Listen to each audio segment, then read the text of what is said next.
Pessoal, então bora lá pro terceiro episódio do Isso Pode, Léo? E hoje vocês devem estar estranhando que eu tô num cenário diferente, por dois motivos. Primeiro, porque eu tô testando formatos um pouco diferentes, pra entender qual o formato que eu melhor me adapto, que fica mais legal também pra vocês. E o segundo, porque na próxima quinta-feira vai ter um evento aqui em São Paulo que eu vou estar nesse evento e por isso eu não poderia transmitir ao vivo. Então, este episódio ele é gravado. Então, só pra deixar claro e também manter a transparência com vocês. Então, bem-vindos ao Isso Pode, Léo, que é um espaço para a gente falar um pouco de carreira, mercado de trabalho, falar um pouco sobre como que a gente se insere nisso e falar do mercado corporativo, da vida corporativa de um jeito não tão corporativo assim. E a minha convidada, ela faz parte da minha história, um pouco mais recente que as anteriores. A gente se conheceu lá pelo LinkedIn e desde o primeiro momento que eu olhei, falei... Gosto dela de graça. Então, gostei da pessoa, simpatizei. O santo bateu, a gente se encontrou e agora a gente vai falar um pouquinho do que aconteceu com ela. Bem-vinda, Niodara. Vamos chamá-la de Dara, que é a forma carinhosa que todo mundo conhece ela. Conta um pouquinho. Chutar o balde. Isso pode, Léo? Mas lógico que pode. Primeiro, quero te agradecer muito por estar aqui. Eu tô muito feliz. Confesso que a ansiedade bateu. Enfim, você também é uma pessoa que eu aprendi a gostar de graça, assim. E quando eu te conheci pessoalmente, né, eu confirmei que realmente o Léo é o Léo. Tem tanta gente que a gente conhece nas redes sociais, no LinkedIn. E quando a gente conhece pessoalmente, né, fala, ai, gente...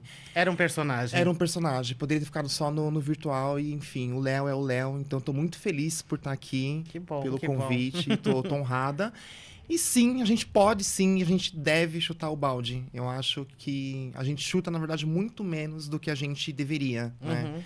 Às vezes a gente tá em algumas situações assim...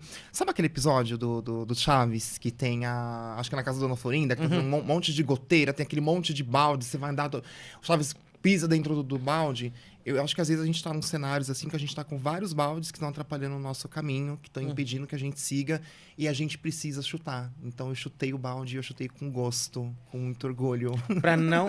E a gente torce pra que não tenha que correr atrás do balde, Não, né? não. O balde foi, entendeu? O balde foi, abriu o caminho. A ideia é essa, não precisar voltar pra pegar, não. E acho que você traz um exemplo muito bacana que eu gostei desse do cenário cheio de goteiras, porque a gente vem de uma realidade não privilegiada. Eu estudei minha vida inteira em colégio público, nasci numa cidade no interior, não tive acesso a grandes, digamos, privilégios como muita gente. E a gente não foi criado para tomar essa posição de chutar o balde. Eu fui criado para, vamos lá, nossos pais. A carreira inteira era numa mesma empresa e era...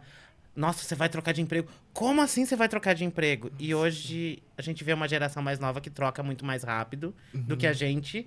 A gente pensa muito. Será? Peraí, é mais medroso.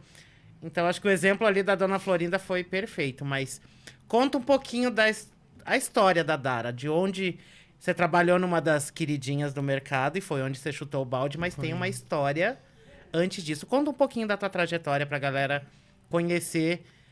Trabalhou com desenvolvimento humano e organizacional, mas o que tem por trás disso tudo, né? Tá. Acho que não tem como falar da minha trajetória sem falar do início, né? Que foi o início no informal. Hoje, por exemplo, quando eu me olho assim, eu me entendo como uma comunicadora, né? E como que a comunicação ela entrou desde sempre. E quando eu parei para fazer um processo, né, de autoconhecimento, de traçar, né, objetivos, entender realmente o que eu queria de carreira, eu entendi o quanto que a comunicação estava presente muito desde antes, quando eu nem entendi o que era comunicação. Então, eu comecei, na verdade, a minha trajetória, acho que são duas fases. Uma foi a trajetória, sem qualquer tipo de objetivo, eu aproveitando as oportunidades que tinha. Era o que tinha. O que como pagava... eu brinco que é o método Zeca Pagodinho, que é os trancos e barrancos, lá vou eu. É isso. Eram os espaços que eu conseguia ocupar, né? Eram as oportunidades que eu tinha. Eu não tinha opção de escolher. Então, eu fui experienciando. Então, eu comecei, na verdade, no informal. Eu vendia fruta com meu vizinho. Aí tinha, acho que 12, 13 anos. Eu comecei a trabalhar muito cedo. E ali já tinha essa interação com o público. E eu vi que eu gostava muito daquilo. Eu fui entrar no mercado formal mesmo. Eu comecei numa farmácia. E, na época, ainda em outra identidade, em outro... enfim. Detalhes que a gente não conta. Entrei para trabalhar como office boy nessa farmácia. E foi a primeira vez que eu tive um salário fixo, um registro em carteira, que eu tive acesso a benefícios. Que eu falei, como assim, gente? A empresa me paga para eu comprar refeição? Como assim? Nem conhecia essa possibilidade. E era, né? Comecei como office boy, depois fui operadora de caixa, depois eu fui trabalhar com vendas na perfumaria e comecei a me interessar por essa parte de atendimento.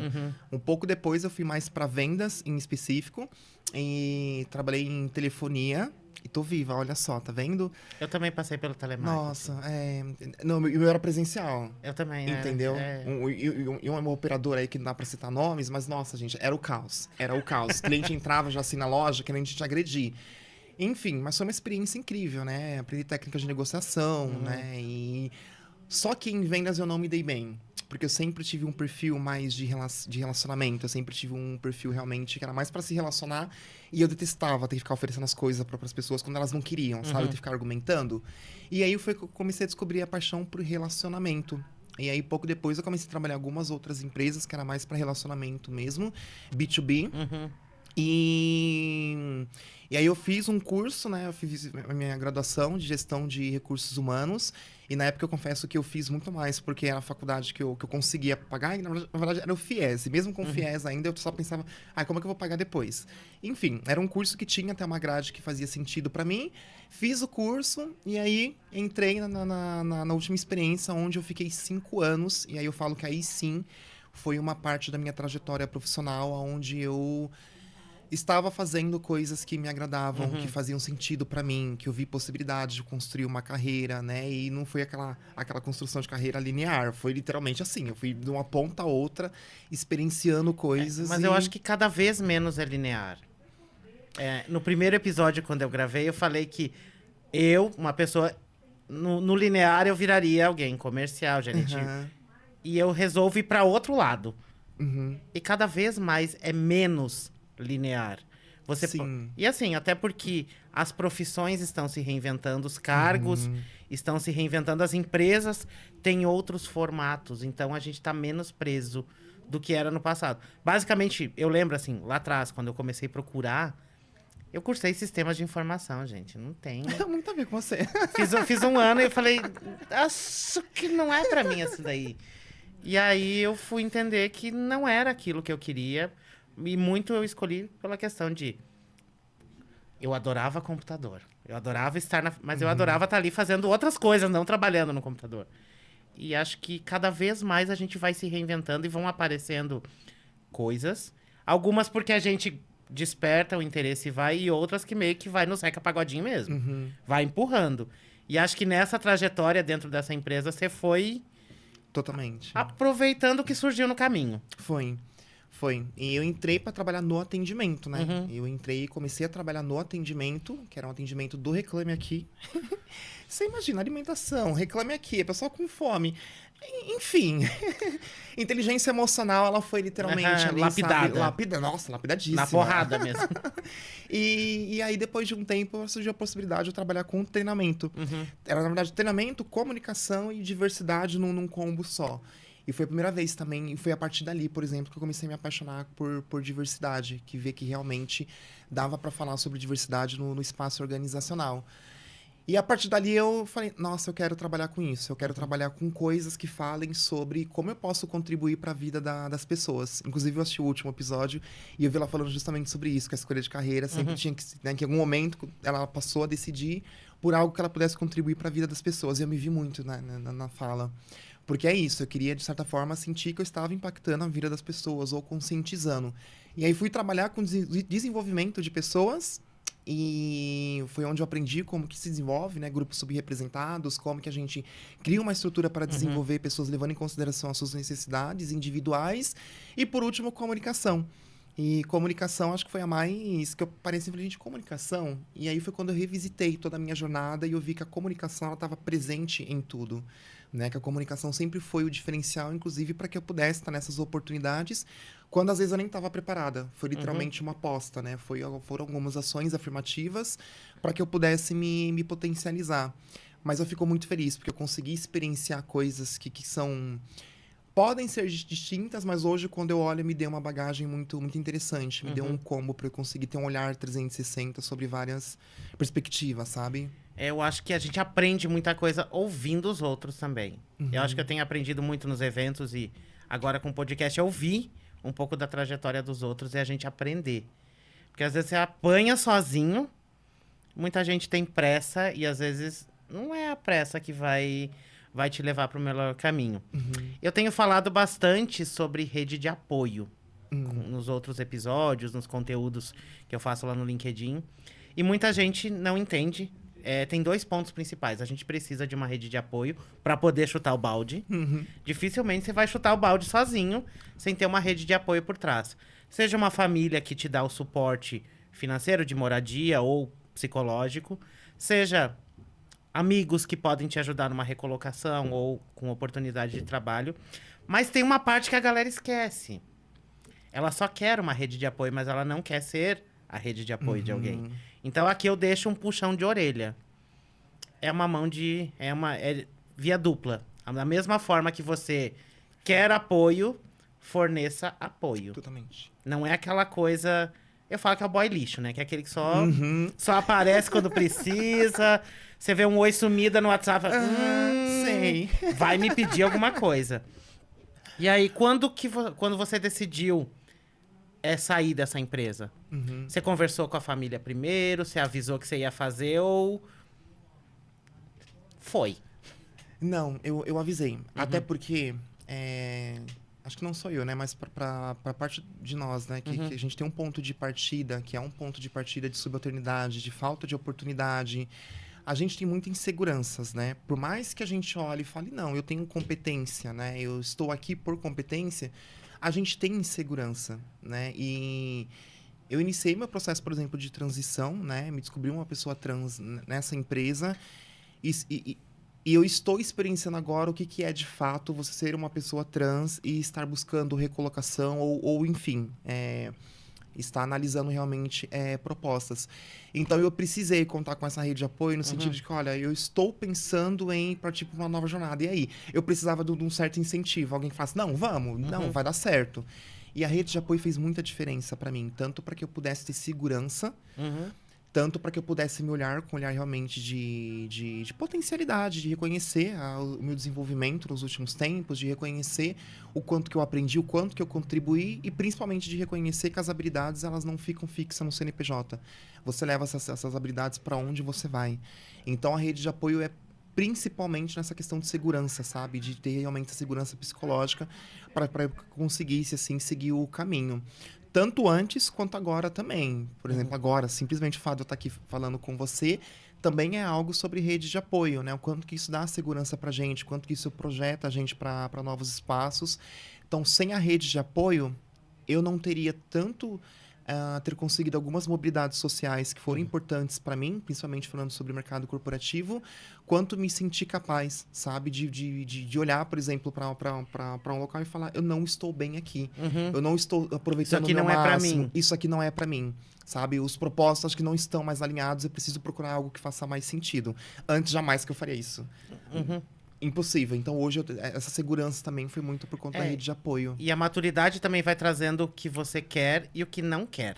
Eu acho que a idade também carrega algumas porradas que a gente tomou na vida. Cria aquela casca para que você... Peraí, isso daqui eu não quero mais, eu não quero... A gente tá falando muito de ambiente tóxico, de empresa tóxica, de líder tóxico. Isso tá em alta, esse tema, quando eu vou para as redes sociais. Mas como reconhecer e acho que se preparar para esse momento de... Peraí, isso daqui não tá legal para mim, não tá fazendo bem, e eu preciso buscar outra coisa. Se você tiver uma rede de apoio, já pode chutar o balde na hora. Sim. Se não, como eu brinco, dá uns passinhos para trás para pegar o apoio, para chutar com mais força, e se prepara, seja economicamente, financeiramente, com estrutura de família. E aí vamos puxar para uma pauta que agora vamos entrar um pouquinho na treta. Eita, agora! Galera que pensa em trabalhar com diversidade. Qual que é a realidade além do arco-íris? Gente, desiste. Não vai. Não, brincadeira, que isso. Olha, Léo, eu vou dizer que quando a gente fala em diversidade, né? Enfim, as pessoas veem aquele arco-íris, literalmente tudo colorido. Ai, que galerinha incrível, nossa, que good galerinha, vibes. good vibes, que galerinha amor. E, de fato, pra mim, hoje, trabalhar com diversidade não é nem um trabalho. Faz parte de quem eu sou, faz parte do meu propósito. Eu já entendi que o meu propósito de vida precisa falar sobre isso. Mas Ou tem que ser realmente por amor? Uhum. Porque se for apenas com visão de negócio, quero crescer, quero ganhar dinheiro, talvez esse não seja o seu lugar. É, Talvez não seja a melhor estratégia.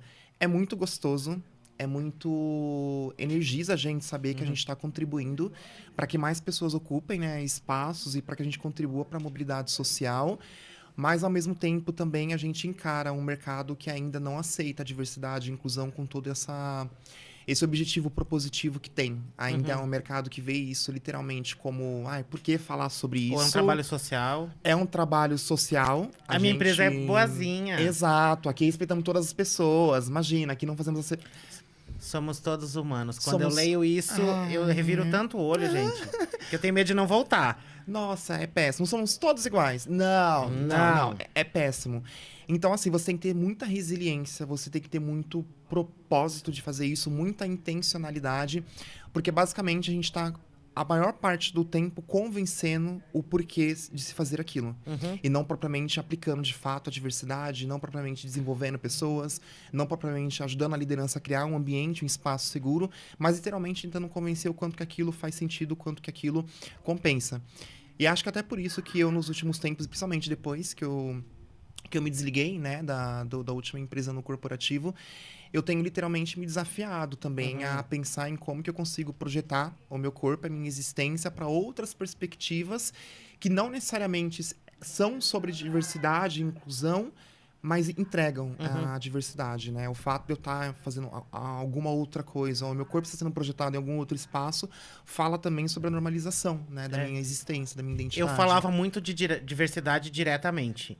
E eu entendi que eu consigo ser mais efetivo, falando de cultura, clima e liderança, e colocando diversidade dentro dessas pautas de forma sutil, eu consigo acessar mais lugares. Então, acho que é um primeiro ponto. E eu postei um artigo sobre isso. Se você acha que diversidade, equidade e inclusão é só o arco-íris, não é. Dificilmente você não vai ser tocado por alguma das coisas dos grupos que a gente fala de diversidade. Eu estou falando de mulheres, pessoas pretas, PCDs, neurodivergentes, diversidade quando eu falo de acesso. E existe até vieses que nem estão sendo debatidos ainda. Tem empresa que desqualifica você como candidato simplesmente porque você fez EAD. Muitas. Não fazemos isso. Aí você olha o programa de trainee da empresa, só tem o quê? Quer ver que essa empresa é diversa de verdade? Espera 2 meses. Vai ter a festa da firma. Vê as fotos da festa da firma. Aí você vai ver que... Enfim, hipocrisia, dizia o meme. Então, dificilmente tem uma roda, que eu posso compartilhar depois também, que eu peguei do material lá dos Estados Unidos, que é a roda da diversidade. E ela ainda não está completa. Se eu não me engano, ela tem 12 pontos. Quando a gente fala de diversidade, de mais próximo do privilégio e mais distante. Então, homens brancos cisgêneros estão mais próximos. Quando eu falo de homens brancos gays também, que gay... Daqui a pouquinho a gente vai abordar um pouquinho, que eu vou dar uma paulada no povo do G, tá? Porque a gente também tem uma dívida histórica com uma outra letra e que a gente não paga. Mas, enfim. Tem vários pontos que a diversidade toca e várias coisas que a gente está descobrindo. Há tempos atrás, vamos lá, era chamada a pessoa de retardada. Hoje, ou ela tem problemas, ou ela é uma pessoa que ela é autista, tá dentro do aspecto autista, do espectro autista. Ela é uma neurodivergente. Entendeu? Que a gente precisa entender que trazer essa discussão não é mimimi, não é algo chato, mas alguém que está dentro daquele cenário vai olhar para aquele conteúdo e falar, será que eu sou assim? Quando eu falo, por exemplo, que o pessoal critica bastante do LGBTQIAPN+, pra que tudo esse tipo de letra? Eu já fui uma pessoa que critiquei isso. Hoje eu olho e falo assim, peraí, o N lá no final, alguém vai olhar e vai falar, será que eu sou? Acho que agora eu me entendi. A partir do momento que a gente nomeia, a gente entende. Total. E falar de diversidade não é trabalho social, não é que a empresa é boazinha, ou como algumas aí que vão pelo Pink Money mesmo. É você falar sobre as pessoas para que elas se sintam bem. Eu lembro que eu li uma frase há muito tempo atrás, que é: se eu não posso ser, eu não vou estar. Uhum. Eu sou uma pessoa que já fui demitida por ser gay. Então, hoje eu não vou estar num lugar onde eu não possa ser eu. Sim. E acho que é sobre isso que a gente está trabalhando. Quando a gente fala de mercado, quando a gente está falando de pautas de diversidade, de inclusão. Eu não tô querendo tirar o lugar de ninguém. Eu só quero o mesmo lugar que você. Uhum. No mesmo Perfeito. patamar. Não tirar você do seu lugar para que eu entre. Uhum. Eu quero ter acesso, a possibilidade de estar ali no mesmo lugar que você, competindo com as mesmas. Podemos competir com as mesmas condições hoje? Não. Senão a gente não precisaria estar falando sobre isso. E é nesse ponto que eu puxo a nossa terceira pergunta. Como que a gente traz novas narrativas para o mercado de trabalho sem que a galera... Para que a galera entenda que não é mimimi. Não é porque não dói em mim Sim. que não existe. Eu ouvi esses dias de uma pessoa... Não, mas não existe diferença de salário entre homens e mulheres. Tô tomando água. Eu nunca vi isso. Tá, tudo bem. Eu também nunca... Nas empresas que eu trabalhei, não existia. Nunca vi alguém na mesma posição que eu ganhando menos. Eu via elas com mais dificuldade de ascender para outro cargo do que eu. Ok? Mas não é porque eu não vi que não existe. Tem uma pessoa que ganhou um prêmio Nobel por causa de uma pesquisa sobre isso. Então, se na sua bolha social não existe, tá aí um prêmio Nobel para mostrar que existe. Vale a pena ver. Então, dá uma olhada. Como que eu trago essas novas narrativas? E eu vou trazer um ponto que é a tríade que eu gosto de falar. Tem o nosso lugar de fala. Tem algo que eu aprendi com a Natália Fernandes no LinkedIn, que é o lugar de escuta. E eu defendo o terceiro pé disso, que é o lugar de aliado ou o lugar de luta. Eu posso não ser uma pessoa dentro de um recorte. Dificilmente você não vai estar em algum dos recortes, tá? Lembrando disso. Mas eu vou me calar quando eu ouvir algo homofóbico, transfóbico e de outras. Não. É essa a posição que a gente quer que as pessoas, quando a gente está falando dentro das empresas, que elas não permitam mais os discursos que nos agridem ou que agridem qualquer outro tipo de pessoa. Então, acho que essas novas narrativas passam por isso, assim. Eu lembro que você estava no LinkedIn como Niodara Narrativas, agora mudou para Niodara Farias. Ah, eu passei por um que aconteceu? rebranding. Ainda tá. Uhum. Ainda tá. Mas a nova narrativas é literalmente o fim, é o objetivo, né? Tá. Tudo que eu quero... Acho que entra muito naquele ponto que eu te falei, que eu tenho analisado como que eu consigo me projetar para outras possibilidades, além da diversidade, que não seja explicitamente diversidade. E isso fala muito sobre quem eu sou, Niodara Faria, né? E no final, tudo o que eu faço, todos os espaços que eu ocupo é literalmente para que eu possa contribuir para a mudança de narrativa, seja minha ou seja do grupo ali que eu estou provocando, que eu estou incomodando, que eu estou literalmente provocando para que aconteça essa inclusão. Eu acho que essa narrativa, eu acho que existem dois pontos, né? O primeiro é que para nós, né, que temos esse ponto de partida de subalternidade, acho que não cabe muito a gente construir essa narrativa para que a gente convença e para que a gente consiga estar nesses espaços de uma forma mais leve. É o espaço organizacional que precisa entender que diversidade e inclusão é sobre reparação.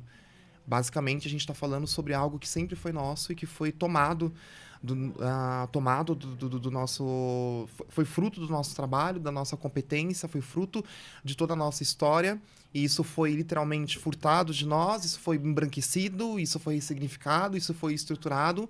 E toda a nossa história ela foi marginalizada. Então, acho que é basicamente olhar para o espaço e falar, não, o que a gente está propondo aqui é literalmente uma reparação. A gente está falando do quanto que a empresa também ela contribui muito para a manutenção dessas estruturas brancas, cisgêneras, né, e que acaba marginalizando determinadas identidades. Do nosso lado, eu acho que cabe a gente, primeiramente, praticar, principalmente, acho que o autoconhecimento.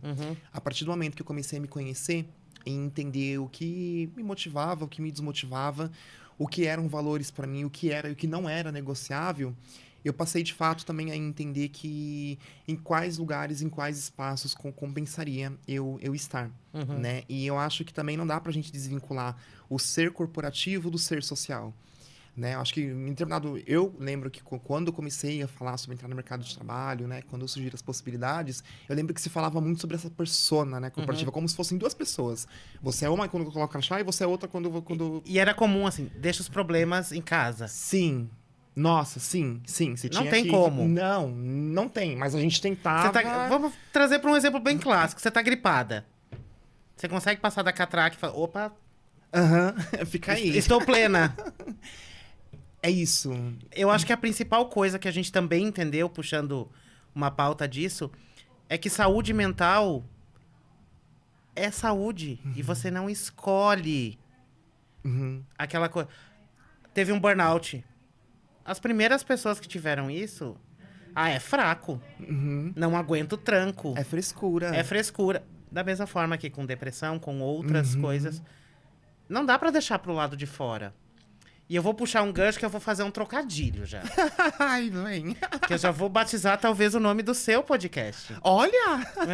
Sem qualquer situação. Niodara faria? Você faria, Niodara? Faria. Pronto, tá aí o podcast Acho seu. incrível. Pronto, já veio batizado. Então, dá pra você talvez provocar algumas coisas. Eu sei que você produz mais no TikTok também. Você tá fazendo Ah, eu tô seu... explorando, você viu? Eu também tô tentando, gente, mas assim, eu sou bem mais do... É muito mais fácil pra mim escrever do que falar. E isso é um gatilho meu de ser autocrítico demais. Que eu falo assim, mas eu podia ter feito de Sim. tal jeito. E se eu tivesse feito... entendo. E acho que é uma quebra, assim, aos poucos eu vou Sim. indo. E estar na frente da câmera foi uma quebra de muito tempo. Uhum. Mas acho que é isso, assim, a gente puxar e entender que é um ser humano. Uhum. Ser humano tem qualidades, defeitos. E vamos parar de... Hoje mesmo eu publiquei vamos parar de romantizar os perrengues da vida. Uhum. Sim. Que a gente vem de uma era onde a positividade tóxica... Ai. Eu sou workaholic. Eu trabalho 24/7. Eu entrego e eu faço e eu aconteço. Trabalho enquanto eles dormem. A gente tá pagando o Não. preço agora. Sim. Glamorizaram isso. Foi mais do que romantizar. Glamorizaram. Uhum. Pra muita gente é um orgulho dizer que trabalha das 9 da manhã às 9 da noite. Durante muito tempo eu fui essa pessoa. Durante a pandemia eu fui essa pessoa. Uhum. Só que isso fui cobra muito. um preço. E quando a gente vem de um lugar de menos acesso, isso cobra um preço muito mais alto. Totalmente. Que a gente tem muito mais medo. Uhum. No último episódio, eu citei que quando a gente, durante a pandemia, trabalhou muito mais por medo de ser um dos escolhidos no corte, isso está acontecendo de novo no momento de layoff. Uhum. As pessoas estão trabalhando mais.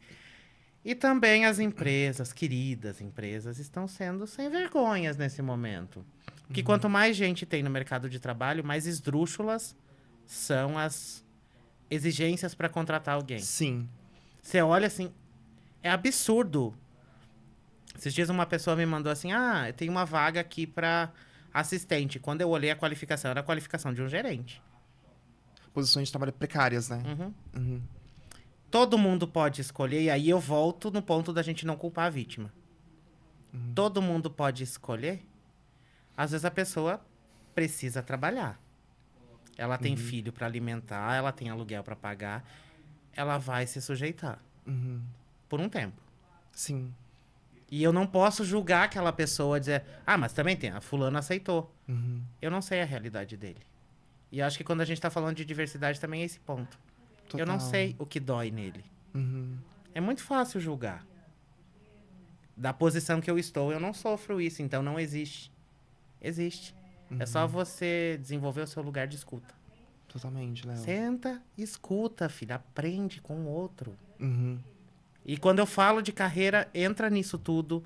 Saúde mental vai entrando nisso tudo, que vai minando esse profissional. Vai matando esse profissional. E as doenças, vamos lá. Saúde mental não é só para você falar em janeiro, que é o mês o janeiro branco. Não é só para você falar em setembro, que é o Uhum. Setembrinho amarelo. setembrinho amarelo. Não é só para isso, não é. E aí eu bato um ponto que eu sempre também critico, que as empresas muitas vezes contratam ferramentas, plataformas, treinamentos para falar de saúde mental com seus colaboradores. Mas a pessoa tá trabalhando 15 horas por dia. O ISP, Índice de Segurança Psicológica. Ai. É, e aí você olha e fala, cara, você tá trabalhando no efeito, não na causa. Sim. Quem tá disposto a trabalhar na causa? Poucas. E acho que a gente tem uma entrada, a gente tem 4 gerações hoje no mercado de trabalho. Os baby boomers, que estão, digamos, mais saindo desse mercado ou estão em posições de muito poder. Tem esses 2 cenários. Se você construir uma carreira promissora numa esfera de gestão, você está numa posição alta. Ou você está finalizando sua carreira e, graças a Deus, você vai conseguir se aposentar ainda. A gente nem... Acho que Imagina, não vai... nem sei Acho que que, é não, isso. acho que não vai estar tendo isso. Temos a geração X, que é uma geração anterior à minha. Temos os millennials, que estão aí brigando com a geração Z, porque a gente não entende eles. E briga com eles, mas eu valorizo um ponto. Eles têm uma coragem que a gente não tem, de contestar as coisas. Sim. E é isso que tá mudando. Eu vi um trecho do Saia Justa esses dias, que falava dessa diferença. Você tá nos millennials ou você tá no... Traduzir para Fica qual quieto. idioma? Não. A tecnologia tá vendo? A Siri se metendo, gente. Quando é pra ela responder, ela não Bloqueia responde. ela. Bloqueia ela. Você é millennial ou geração X? Ou geração Z? Bebezinha? Ah, eu acho que eu sou um pouquinho indicada, que eu sou É. sagitariana. Ué, mas não é gêmeos que é confuso? Não, sagitariana também tem um negócio, assim, sabe, de querer experimentar as coisas. Sagitariano detesta se limitar, sagitariano detesta ter essa questão da linearidade, sabe? E é engraçado, né? Porque até um tempo atrás, eu, na verdade, inclusive, sobre o último episódio, teve uma parte que ela falou, né? Que quando ela fez a transição de carreira, ela fez todo o preparo, né? Eu não fiz isso. Eu literalmente tomei a decisão, porque o que eu pensei, hoje eu dependo da minha renda, eu ajudo a minha mãe, eu ajudo, né? Eu tenho pessoas que literalmente fazem parte também dos meus compromissos financeiros, né? Porque, acho que principalmente quando a gente fala sobre pessoas pretas, normalmente a trajetória de uma pessoa preta envolve outras identidades também, envolve outras pessoas também nessa conta. Mas o que eu principalmente levei em consideração foi principalmente o ponto da saúde mental, no sentido de que não adianta eu continuar sendo que eu estou me degradando emocionalmente, sendo que isso está fazendo com que eu me sinta insegura, sendo que eu estou literalmente entrando num abismo emocional, né, de insegurança. Então, às vezes, também, acho que é literalmente aquele termo de a gente ser um pouco egoísta com a nossa carreira, egoísta com a nossa verdade, egoísta com o nosso talento, com as nossas habilidades, com a nossa competência e de colocar o nosso esforço onde realmente vale a pena. Eu acho que, principalmente, lógico, que infelizmente nem todas as pessoas têm essa opção. Eu nem sei se para mim, na verdade, foi uma opção ou não foi uma opção. Foi literalmente um plano emergencial para que eu pudesse, por exemplo, estar aqui hoje, lindíssima, bem, sabe, com saúde, retomar a minha energia em uma situação que estava literalmente fazendo com que eu não me sentisse bem. Então, às vezes, também, por mais que a gente não tenha esse poder de escolha, a gente precisa ter esse olhar intrínseco no sentido de entender que nós somos potencialidade, sabe? Que talvez, pra gente é mais difícil, mas a gente consegue também, sabe, estar em espaços assim que realmente valorizem a gente. Vou dar um exemplo. Hoje eu tenho conversado, né, com outras. Eu não fugi do corporativo, né? Eu ainda estou aberta e estou ouvindo, mas hoje, por exemplo, eu tenho negociáveis. Então, quando eu vou ver uma proposta, eu falo quais são os meus negociáveis, quais são os meus limites e tipo de situações que eu não tolero, tipo de situações que eu não me permito passar. Justamente para que seja uma relação de troca. A gente tem falado tanto sobre isso, e é literalmente sobre isso. Eu sei que algumas pessoas olham e falam, não, até parece. É uma relação de troca. A organização não existe sem pessoas. É simples assim, né? Então, a gente também precisa ter esse olhar, né? No sentido de que, olha, aceito, topo estar aqui, mas vamos falar? Vamos negociar algumas coisas? Vamos falar sobre o quanto que eu preciso de segurança psicológica? O quanto que eu preciso, literalmente, ter voz? Né? O quanto que eu preciso... Eu não preciso ter o senso do pertencimento. Eu preciso pertencer, de fato. Eu preciso estar na mesa também para também falar Não é o sobre kit a de tomada onboarding de e decisão. hashtag orgulho de pertencer. Imagina, não é a geladeira cheia de refrigerante, não é a mesinha de ping-pong. Não é sobre isso. Não é sobre isso. É principalmente pelo espaço organizacional ter a obrigação de ser espaço seguro. sabe? Poxa, eu tô contribuindo para que você tenha lucro. O mínimo que você pode me oferecer é um ambiente seguro. Então, eu acho que, de certa forma, essa nova geração trouxe muito essa questão, né, não faz sentido para mim, tô indo embora, tchau. Tchau. É isso. Beijo, não me liga. É uma geração que não tem responsabilidade. Não, muito pelo contrário, é uma geração que se valoriza. É uma geração que leva muito em consideração as suas razões, os seus motivos, os seus propósitos. Coisas que a gente aprendeu a guardar. E é por isso que a gente está tendo tantos problemas hoje de lidar com as nossas emoções, com os nossos sentimentos. Que a gente guardou muita coisa, por mais que a gente não concordasse. E a gente se permitiu passar por situações que são tóxicas e adoecem a gente, porque a gente achou que a gente não tinha opções, que a gente não tinha escolha. Nesse trecho do Saia Justa, ela fala da diferença do Millennial para a geração Z. O Millennial foi criado para ter realização no trabalho. E a geração Z, o trabalho é parte da vida. Perfeito. Eu achei assim, pra mim foi extremamente esclarecedora essa relação das duas gerações. E aí eu me percebi que pra gente o que era? A gente foi criado pra chegar aos 30 sendo um diretor de uma empresa, tendo feito talvez um intercâmbio de pra fora. Nossa, sim. Tudo estava atrelado ao sucesso numa carreira. E hoje a gente olha e fala... E dentro da geração Z, tem até um episódio engraçado que eu ouvi de uma pessoa... criaram um termo que se chama os baby zoomers. Que são pessoas que começaram a trabalhar na pandemia, então elas não sabiam viver no escritório. Começaram a trabalhar durante a pandemia, foram pro escritório, não sabiam como que se comporta. E tiveram que aprender nesse retorno ao presencial e tudo mais, como que é. Tiveram uma carreira remota, agora aos poucos isso está se estreitando pro físico. E essa pessoa falou que ela estava tão acostumada com o remoto e trabalhar de casa, que ela foi no banheiro da empresa e esqueceu de trancar, porque ela não trancava de casa, ela mora sozinha. Meu Deus. E aí você vê, assim, os impactos que vão mudando a forma como a gente vê as coisas. E aí eu pensei que depois da pandemia, a primeira vez que eu saí, botei um tênis, falei, nossa, que estranho ficar o dia inteiro de tênis. Desconfortável, né? Trabalhar o dia inteiro de casa, chinelo ou pé descalço. Sim. E aí você olha as coisas e você trouxe um ponto, assim, da gente olhar pra gente ter consciência. E aí eu trago, agora que eu vou cutucar um pouco a nossa querida comunidade. Falando, eu entrevistei uma pessoa no evento que era do movimento Um Sobe e Puxa a Outra. Uma sobe e puxa a outra.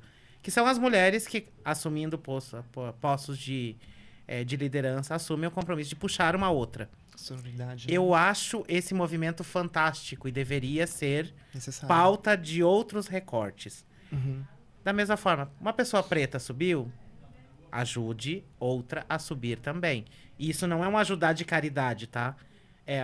Vamos abrir espaço para quando você chegar numa sala de reunião, você olhar e terem mais pessoas como você. Referências, né? Aquela coisa, a gente quer chegar lá, mas eu não quero ser o único. E aí, quando a gente vai para a nossa sopa de letrinha LGBT+, e aqui eu vou deixar um ponto também. Você não precisa falar LGBTQIAPN+. Tá tudo bem se você falar LGBT+. Não está tudo bem se você falar LGBTYXYZ e misturar tudo como deboche. Você não sopinha de letrinha. Você não é obrigado a falar a sigla completa. Se você falar LGBT+, tá ótimo. Você não tá desrespeitando ninguém. Você tá ignorando algumas outras existências, mas não está desrespeitando propriamente isso. Mas quando a gente volta... Muitas vezes a gente faz muito trabalho para fora da nossa comunidade. De educar as pessoas fora da nossa comunidade sobre o que as configurações que a gente tem dentro da nossa comunidade. Mas acho que a gente tem um trabalho muito forte dentro da própria comunidade. Muito. É o L que não entende o G, que não entende o B, que não entende o T, e aí vai. E aqui eu vou puxar uma pauta muito clássica, assim, que para mim... é um objetivo que eu me entendi. Nós devemos muito ao T da sigla. A primeira revolução foram as mulheres trans e travestis que puxaram isso. Muitas das coisas, a primeira parada em São Paulo, foram pessoas T que estavam lá na frente. Mas quando a gente vê celebrações, é a parada gay, é o mês do orgulho gay... Balada gay. Eu corrijo hoje. Eu corrijo quando a pessoa fala. Eu falei, não é só isso.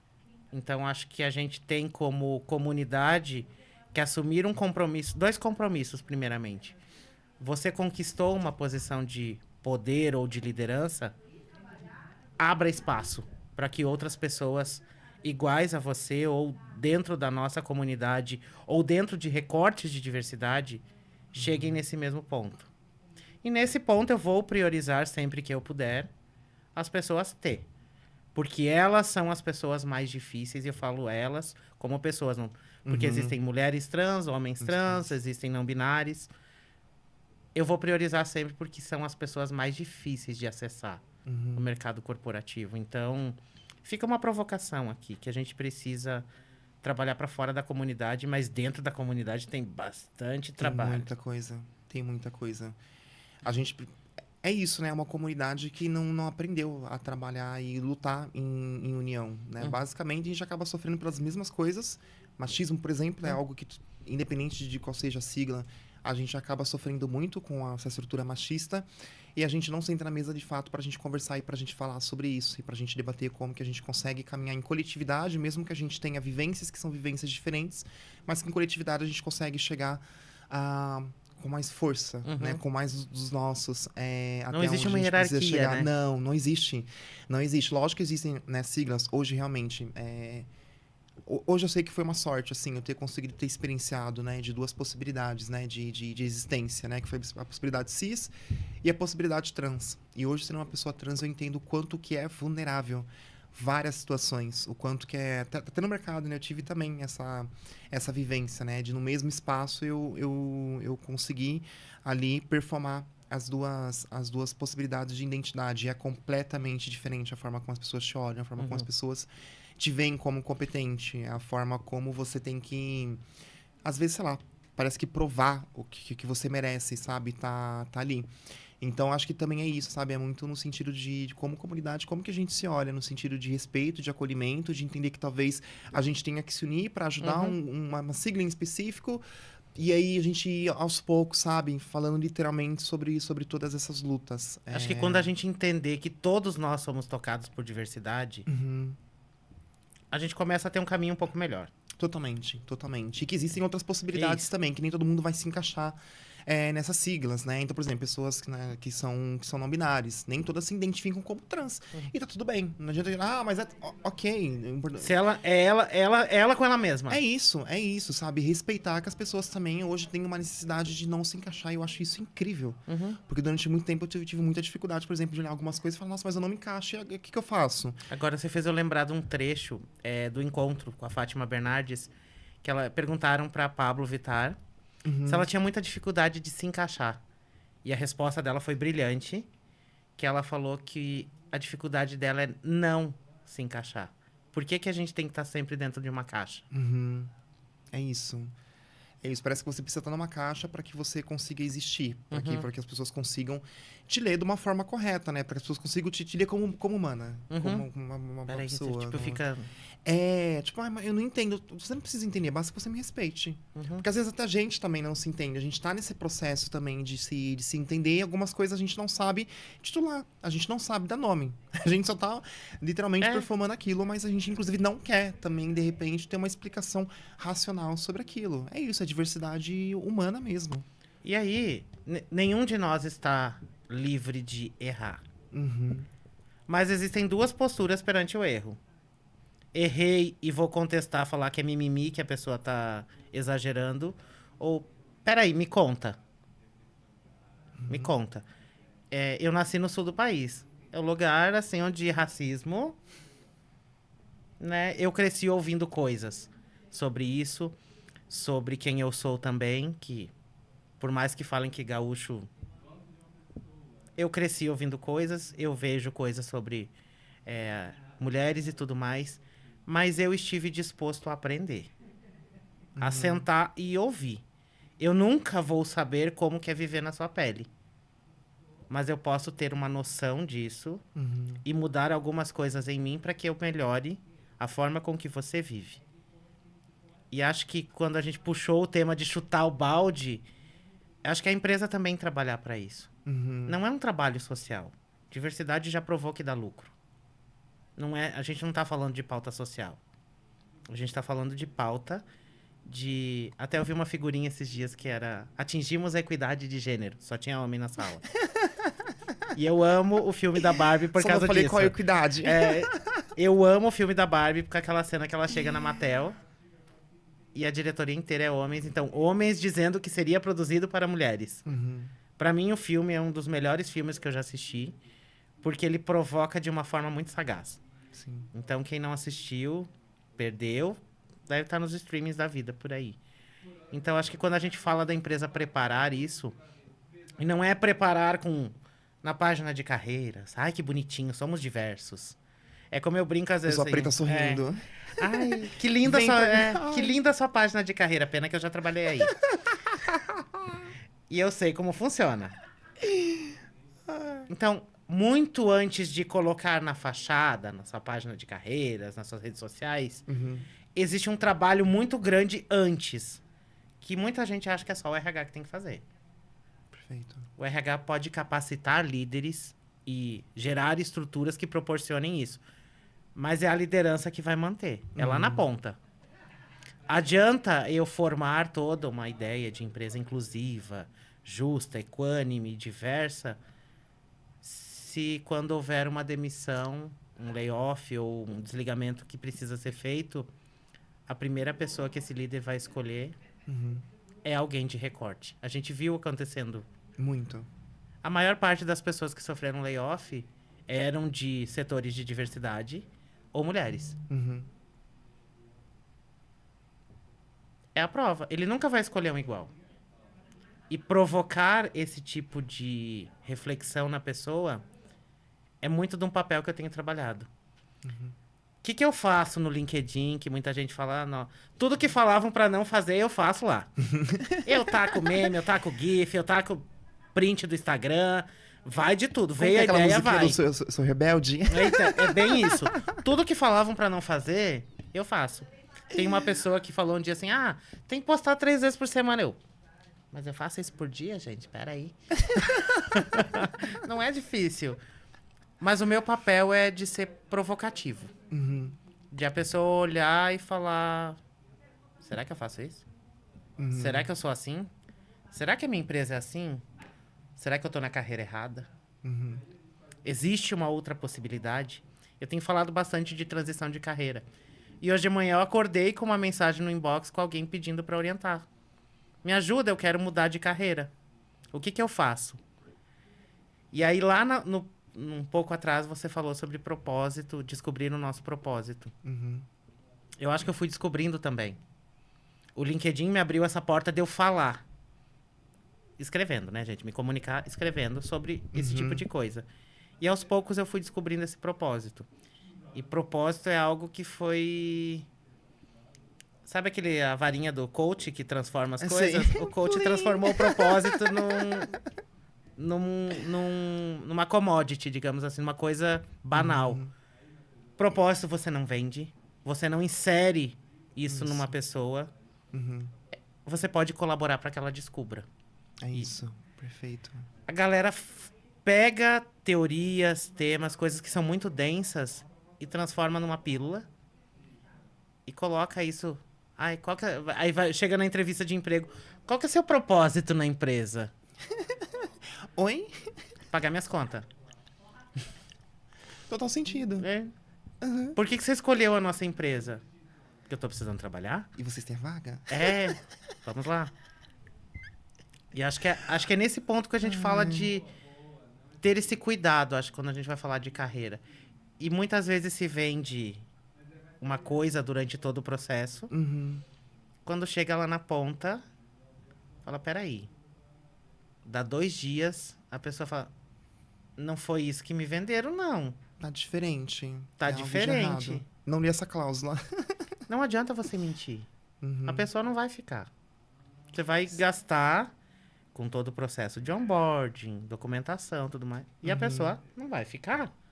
Sim. Ela vai se frustrar, né?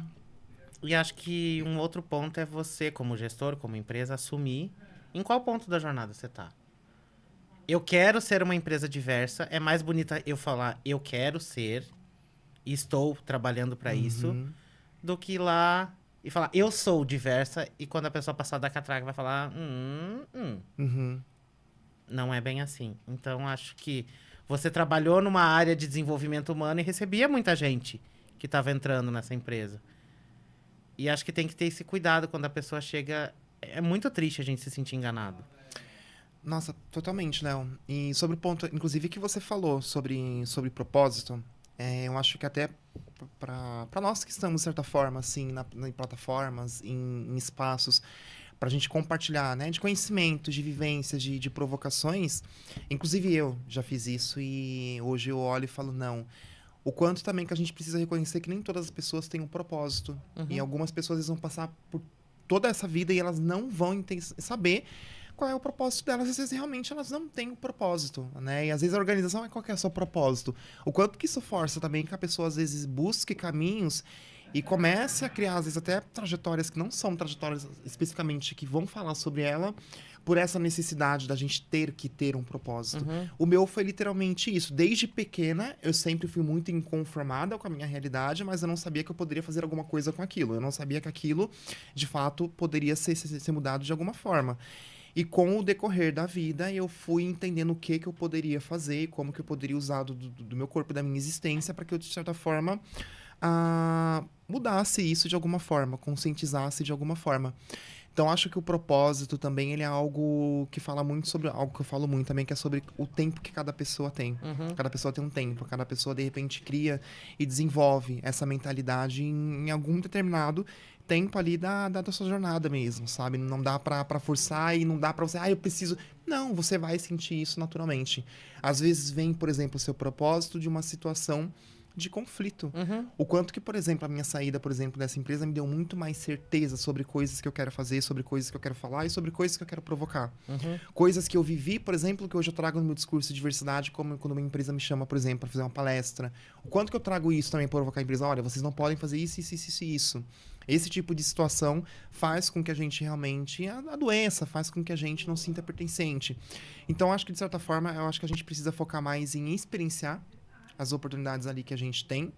E no final a gente desenhar tudo isso, literalmente um processo de autoconhecimento, tá? De tudo isso que eu vivi, o que fala sobre mim, o que me preenche, o que de repente fere as coisas que eu acredito, pra gente conseguir tá no existem lugares sim que você vai estar e que vai fazer muito mais sentido.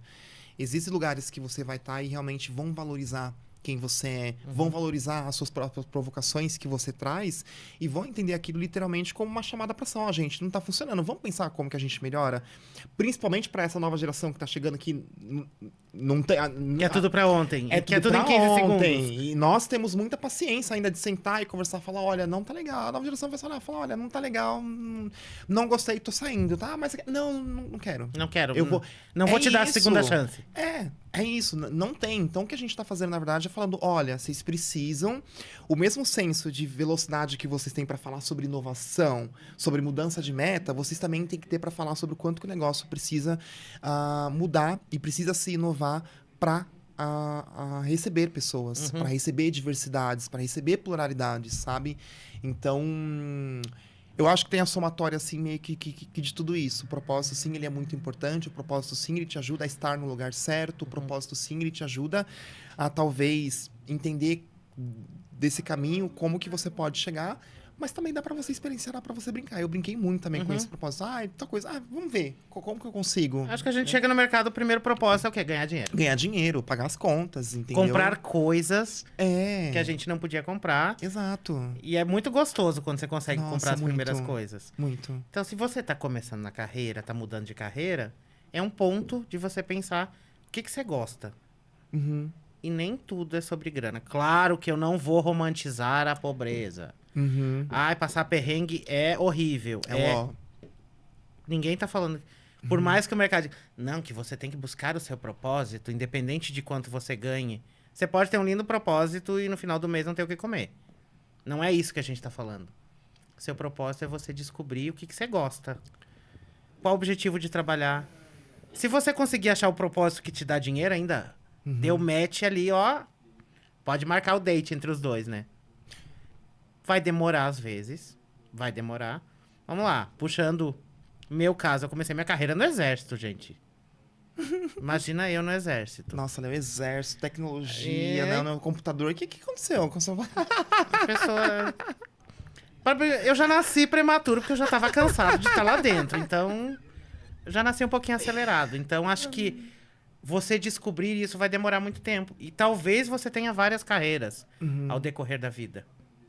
Talvez você passe 7 anos fazendo uma coisa, no meio do caminho descubra outra, surge uma nova carreira. Vamos lá, quando a gente era criança não existia YouTube. Não existia nada digital, não existia nem computador direito. Imagina. Era caríssimo pra ter um computador. Você era rica. Não irei na casa de uma pessoa que tinha computador. Nossa, não passava no portão. Era aquela coisa. E hoje tem todas... Daqui 10 anos, quais as profissões que vão existir? E acho que a gente, por mais que muitas vezes a gente tá falando de diversidade e tudo mais, e pareça que a gente não tá avançando, a gente já avançou. O problema é não parar ou não retroceder. Exato. Sustentar a escalabilidade, né? E estar aqui conversando, acho que é algo que também eu guardo como um propósito de vida, de ser aquela pessoa, aquela referência. E aí não tô falando de referência de grande, pequeno ou gigante. Eu tô falando de ser alguém que aquela criança... Que quando eu era criança eu não tive. Quando eu olhava ao meu redor era o quê? Símbolos de deboche, de excluído. Eu não tinha uma referência de alguém bem sucedido ou alguém trabalhando sendo uma pessoa gay. Vamos lá. E acho que é muito também esse propósito que a gente carrega um pouquinho, talvez num degrau um pouco diferente do de carreira, mas estar ali e falar é ser essa referência que a gente não teve. E se eu conseguir impactar alguém que olhar isso nesse momento e quando for grande falar, eu vi alguém que mostrou que tá tudo bem ser como eu sou, da forma que eu sou e o que eu tô pensando. Talvez a gente tenha menos problemas de pessoas com problemas. Eu não vou entrar na esfera do que o Setembro Amarelo fala, tá? Porque eu não vou falar a palavra porque acho que é pesado e pode impactar em alguma coisa no vídeo, mas sermos corpos também que são referência. Porque a gente não teve. Se a gente tivesse tido, teria sido tão mais fácil. Nossa, muito, muito mais fácil. E principalmente, acho que aquele ponto que eu falei, né? Às vezes também de ter referências de algo que não se nomeia, que não dá pra se nomear. Eu sempre fui muito também, assim... Por que demorou também o meu processo, né? Como uma pessoa trans? Porque... Justamente por algumas coisas, por exemplo, que eu não absorvo. O meu processo de transição, ele basicamente se resume aqui, na minha construção de feminilidade. Né? Meu processo de transição, ele também é sobre olhar, por exemplo, vários gatilhos, assim, que são criados, né? E não tomar para mim, entendendo que eu sou um corpo singular, por mais que eu faça parte de uma letra. Mas essa letra tem várias nuances também. Então, eu acho que hoje também o que a gente está fazendo é criando referências para coisas que não se nomeiam e que não precisam se nomear. Né? Eu costumo falar que antes de ser trans, eu sou uma pessoa. Não necessariamente precisa ter trans, sim, eu sou uma pessoa. E eu eu gosto de convidar pessoas para falar, por acaso, você é uma mulher trans. Eu não chamei você por a sua questão de identidade de gênero não foi o seu, digamos, escudo, a sua porta, a sua vitrine. Sim. Eu gosto do que a Neodara fala, da forma que ela fala. Por acaso, é uma pessoa trans. E eu acho que a gente tem que parar de... Preciso contratar desesperadamente uma pessoa trans porque minha empresa tem que ter. Se você tá pensando que é por esse motivo, já tá errado. Ela não vai ser bem recebida. Que não tá preparado. Agora, quando você contratar recepcionista, uma analista de dados, e por acaso ela for... Precisamos de vagas afirmativas hoje, de exclusivas, direcionadas? Ainda precisamos. Talvez no futuro não. Por enquanto precisamos. Mas está acabando o nosso tempo. A gente ficaria algumas horas por aqui, fofocando um pouco. Porque a gente adora, né? Imagina, imagina se tivesse bebida aqui, né? Nossa, vixi. Porque assim, as pessoas têm carreira, mas elas também se divertem, tá, gente? Sim. Que fica aí a provocação, fazer um Isso Pode lá na madruga. Entendeu? Um corujão assim, A gente daí, né? Entendeu? Esconde a É. Os workaholic que fica trabalhando enquanto eles dormem. 24/7. Aí, ó. Trabalham enquanto eles durmam e morrem enquanto eles vivem. É bem isso. Quero agradecer por você ter disposto esse tempo de falar um pouco, de trazer sua vivência, sua história. E agora conta pra gente. Haverá um próximo balde? A Neodara vai construir um balde. Ela vai fazer o balde dela, a cena do Ghost lá fazendo... Vai fazer um balde. Achei poético. Quem sabe, ó, já fica aí a ideia pro post. Você vai construir o seu balde. Uhum. Está aberta a pegar um balde, aceitar o convite de alguém, ou quais que são os próximos passos, o que, que você imagina. Agora norteados por um propósito que é muito mais claro. Sim. Obrigada demais pelo convite. Eu tô tão à vontade falando com você, como sempre. E isso é muito gostoso. É bom saber que a gente tá conversando, a gente tá trocando e ainda a gente tá disseminando para de repente incentivar outras pessoas também. Léo, literalmente eu tenho todos os baldes que eu senti que de certa forma eram impeditórios na minha vida, ou incertezas que eu tinha, insegurança, eu literalmente chutei todos. E agora eu tô com um chão que tá literalmente sem qualquer tipo de barreira e eu tô construindo. Eu tô vendo qual que é o melhor caminho. Eu tô vendo, de repente, não tem alguma goteira, como que eu conserto, para que eu possa construir a minha narrativa, sabe? Para que a partir de agora, sim, depois de toda a experiência que eu passei, depois de tanta vivência, não posso negar, os últimos 5 anos foram importantes para hoje eu ser quem eu sou, né? Foi importante, também tem pessoas que contribuíram para isso, mas hoje é literalmente, eu estou construindo novamente, e dessa vez me colocando em primeiro lugar, em segundo, em terceiro, em quarto, em quinto, sempre. Porque eu preciso fazer isso, porque se eu não fizer, ninguém vai fazer por mim. Então eu tô num momento que literalmente eu tô muito aberta a ouvir propostas, estou ouvindo propostas, tá sendo papos incríveis, mas também com muito olhar também que talvez...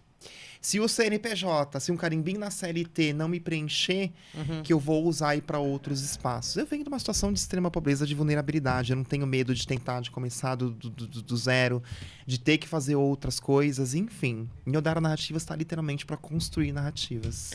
E aí o povo que quer continuar te conhecendo, quais que são as redes que encontra a Neodara? Ah, boa. LinkedIn, Instagram, Neodara Faria. LinkedIn, Instagram, Neodara Faria. Se você não faria, Neodara faria. Exatamente. Se você não consegue fazer, me chama que eu faço. Eu te ajudo para que a gente consiga fazer. E TikTok, porque a gente só precisa chamar TikToker, entendeu? Eu tô lá invadindo aquele espaço, tô apanhando, tá vindo uns haters lá, mas enfim, só paz e amor pra vocês. Eu amo vocês vão se tornar pessoas melhores. TikTok e Neodara. O que mais? Acho que é isso. Eu tenho YouTube ainda, mas confesso que o YouTube eu tô um pouquinho ainda assim... Tá acostumando, eu só montei lá a capinha, e não precisa estar em tudo também. Porque, onde você imagina! E aí, o recadinho do YouTuber, pra ativar o sininho, se inscreve aqui embaixo, compartilha com o pessoal. Se você quer dar uma alfinetada em alguém, também manda esse episódio pra alguém, que às vezes, né? Às vezes o tiro sai pela culatra, você atira em alguma pessoa. E também no TikTok vai estar como Isso Pode, Léo, que é onde eu estou colocando mais os cortes, pra que vocês acompanhem e conheçam um pouquinho mais. Quero agradecer demais quem está aqui acompanhando, lembrando que esse episódio é gravado. Quem está aqui acompanhando, se quiser compartilhar e tudo mais, só seguir a gente volta no próximo capítulo, que eu tô decidindo ainda se eu vou falar sobre Tech Recruiter ou se eu vou falar com alguém da área de projetos. Então, aguardem cenas dos próximos capítulos. Até mais, pessoal. Tchau, tchau. Tchau, gente.